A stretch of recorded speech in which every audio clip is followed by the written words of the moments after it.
เพราะตัวหนวดมันจำอีหยังหั่นนี่ตำบักแตงโมกินกับเขาวปาดอาหารแรงเพราะตัวหนวด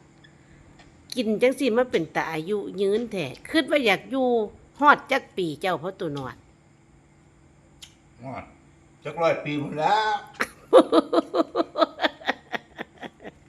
คันอยู่ฮอดปานนั้นน่ะเจ้ากินเหล้าอยู่บ่บ่เจ้าสูบยาอยู่บ่บ่ได้พบเจ้าสู้อยู่บ่บ่ เจ้าไปเที่ยวบุญเที่ยวศีลไปเต้นลำบอกลำวงลำเพิ่นอยู่บ่บ่เคยเจอจักเทื่อบ่ไปใส่จักอย่างบ่อืมเอาแล้วสิอยู่หาจะแตกอีหยังก็สั่นฮอด100 ปี อยู่แค่60 ปีก็พอแล้วคันว่าไปหันไปนี่น้ำบ้านน้ำเมืองเพิ่นน่ะ แม่นบ่ล่ะตัว เขาจำบ่กันเอ้ยอาหารแล้งประตูหนวดพี่น้อง